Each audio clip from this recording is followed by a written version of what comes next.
السلام علیکم دوستو، آج ہم ایک ایسے ڈیم کے بارے میں بات کر رہے ہیں جو 1953 سے لے کر آج 2025 تک نامکمل ہے۔ دوستو، ایک ایسا ڈیم جو پاکستان کے لیے 3600 میگا واٹ بجلی پیدا کرے، جو 6 ملین ایکڑ فیٹ تک پانی کا سٹوریج کرے، پھر بھی یہ ڈیم آج تک نامکمل ہے۔ تو دوستو، اس کے پیچھے ڈفرینٹ ریزنز ہے، ڈفرینٹ کوسچنز ہے، اس کو سمجھتے ہیں۔ دوستو، سب سے پہلے بات کرتے ہیں پروونس سندھ کی گورنمنٹ کی، سندھ کی نیشن کی۔ تو دوستو، سندھ کی گورنمنٹ، سندھ کی جو لوگ ہیں وہ اس کے کیوں خلاف ہے؟ تو دوستو، سندھ کے لوگ اس ڈیم کالاباغ ڈیم جو میانوالی پنجاب میں بن رہی ہے، یہ ڈیم کے اس لیے خلاف ہے۔ وہ کہتے ہیں کہ ہمارے صوبے کی جو ریڑھ کی ہڈی ہے وہ ہے ایگریکلچر، زراعت۔ پاکستان میں سب سے زیادہ ایگریکلچر جو ہے نا وہ پنجاب میں ہوتی ہے، دوسرے نمبر پر سندھ میں زیادہ زراعت ہوتی ہے۔ تو دوستو، سب سے پہلے بات کرتے ہیں 1991 میں 1991 کی جو آپ واٹر ایگریمنٹ اٹھاتے ہیں، تو سندھ کے لوگ یہ کہتے ہیں کہ اس ایگریمنٹ میں 1991 کی جو ایگریمنٹ میں تھی، اس میں ہمیں یہ یقین دہانی دی گئی تھی کہ آپ کے پروونس سندھ کو جو ہے نا ہر سال جو ہے نا 48 ملین ایکڑ فیٹ کے پانی کی فراہمی ہوگی۔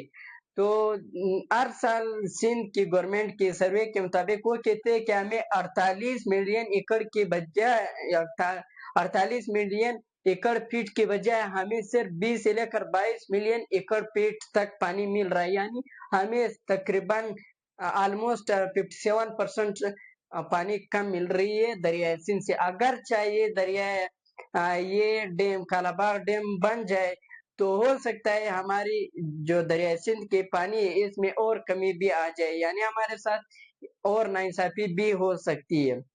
تو ایک ایشو تو سندھ کا ہے، اور دوسرا ایشو سندھ کا وہ یہ ہے کہ وہ کہتے ہیں کہ ہمارے جو ڈیلٹائی ایریاز ہے، جو ڈیلٹائی علاقے، دوستو ڈیلٹائی علاقے وہ جب ایک دریا سمندر میں داخل ہوتا ہے، جب دریا کے پانی سمندر میں داخل ہوتا ہے تو جو سمندر کے جو پانی ہے وہ اس پر پریشر لگاتے، اس کو پیچھے کرتے، تو یہ جو ایک دریا جب آتا ہے تو یہ مختلف راستوں سے جو ہے نا سمندر میں شامل ہوتی ہے، سمندر میں داخل ہوتی ہے۔ تو اس مختلف راستوں کے درمیانے میں جو خشک ایریا ہوتی ہے اسے ہم ڈیلٹائی کہتے ہیں۔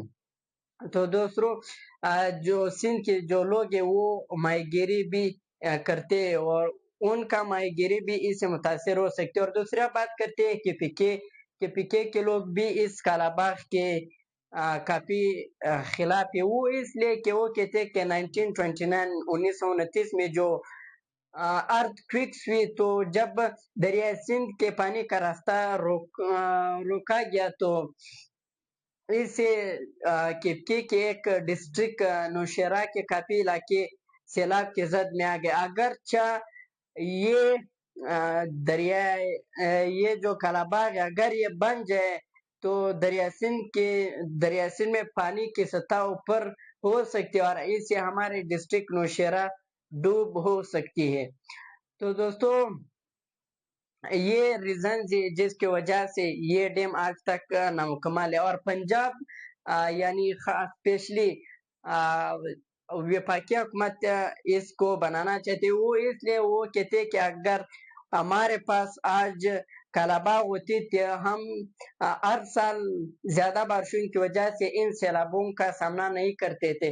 تو دوستو، سمجھتے کیا واقعی اس ڈیم کے بننے سے سیلابیں کم ہو سکتی؟ یعنی دوستو، اگر آپ نقشے کے لحاظ سے دیکھ لیں تو دریائے سندھ جو ہے نا، یہ جو کالاباغ ہے یہ دریائے سندھ پر بنتی ہے، اور بھارت نے جو پانی چھوڑا ہے وہ تو راوی ستلج میں چھوڑا ہے، چناب میں چھوڑا ہے۔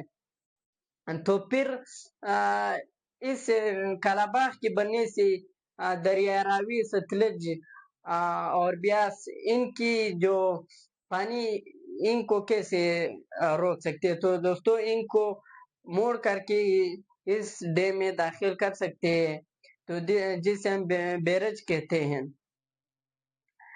تو دوستو ان تمام آپشنز کو آپ کے سامنے رکھتے ہوئے اب آپ نے فیصلہ کرنا ہے کہ کتنا پرسنٹ اس ڈیم کا بننا ہمارے عوام کے لیے جو ہے نا وہ فائدہ مند ہے، اور کتنا پرسنٹ یہ ہمارے ملک کے لیے نقصان دہ ہے۔ اب آپ نے یہ بتانا ہے کہ کیا یہ واقعی ان کے پی کے اور سندھ کی جو